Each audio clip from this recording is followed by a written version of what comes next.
మన గజవెల్లి పట్టణంలో హైందవ సోదరులందరూ అత్యంత పరమ పవిత్రమైనటువంటి తిరుమల దేవస్థానంలో సుమారు 300 సంవత్సరాల చరిత్ర అయినటువంటి తిరుపతి లడ్డు 1729వ సంవత్సరంలో అప్పటి రాజులు తిరుపతిలో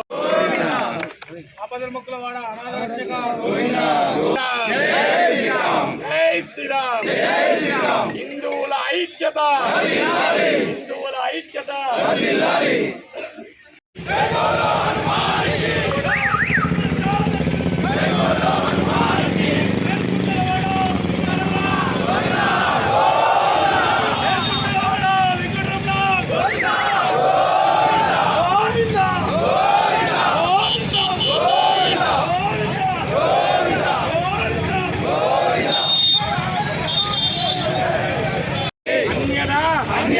శరణం నాస్తి శరణం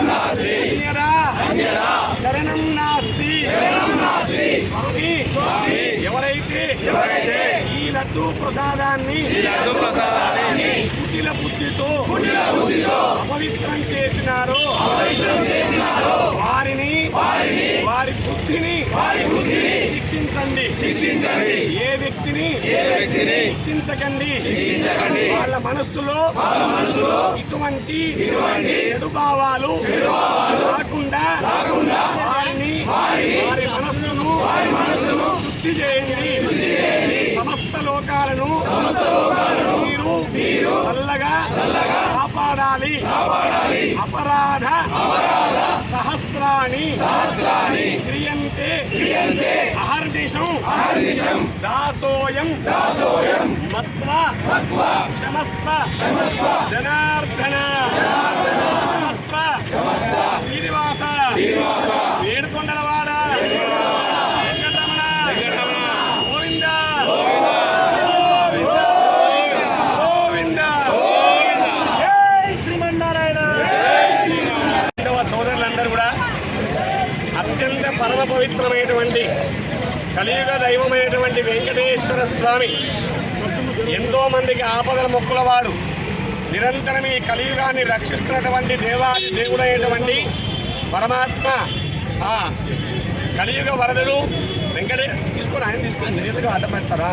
కలియుగ వరదుడైనటువంటి వెంకటేశ్వర స్వామి దేవస్థానంలో సుమారుగా 300 సంవత్సరాల పైచిలుకు 1729లో అక్కడ లడ్డూ ప్రసాదం ఆరంభం చేశారు అప్పటి మహనీయులు రాజులు.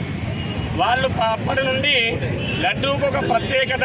ప్రపంచవ్యాప్తంగా తిరుమల లడ్డూకున్నటువంటి ప్రాధాన్యత అంతా ఇంత కాదు. అందుకే కలియుగమైనటువంటి ఆ దేవదేవుడైనటువంటి ఆ లడ్డూ ప్రసాదం దాని పేటెంట్ హక్కులు కూడా తిరుమల తిరుపతి దేవస్థానానికి 200 సంవత్సరాల పైచిలుకునే ఉన్నాయి. అప్పటి నుండి ఒక గొప్పనైనటువంటి పవిత్ర భావంతో ఉన్నటువంటి లడ్డూ ప్రసాదాన్ని నేడు కొంతమంది అన్యమనస్కులు అక్కడ చేరి ఆ లడ్డూ ప్రసాదాన్ని అపవిత్రం చేసినారనే విషయాన్ని అనేక వార్తాపత్రికల ద్వారా సామాజిక మీడియా ద్వారా మనందరికీ తెలిసి అత్యంత బాధ కలిగింది. ఎందుకంటే ఎక్కడ అపవిత్రం జరగకూడదో అక్కడ అపవిత్రం చేస్తే హిందువుల యొక్క ఐక్యత కానీ హిందువుల యొక్క జాతి నశిస్తున్నటువంటి నెపంతో ఇటువంటి కుటిల బుద్ధితోని కొంతమంది ప్రయత్నం చేసినారు. ఆ భగవంతుడు ఆది వెంకటనారాయణ స్వామి అటువంటి ఆ వెంకటాద్రీశుడు వారికి కనువిప్పు కలిగి భవిష్యత్తులో ఎవరు కూడా ఇటువంటి అపవిత్రంగా లడ్డూ ప్రసాదం కానీ పూజా పదార్థాలు కానీ పూజా వస్తువులను కానీ పూజా మందిరాలను కానీ అపవిత్రం చేయకుండా వాళ్ళకి మంచి బుద్ధిని ప్రసాదించాలని, అలాగే జరిగినటువంటి ఈ అపవిత్రతకు అది ఎంతవరకు సత్యమో అసత్యం అనేది న్యాయాధికారులు నిర్ణయిస్తారు. కానీ ఎవరు చేసినా అది ఎంత మాత్రము క్షమించరానటువంటి గొప్పనైనటువంటి నేరం.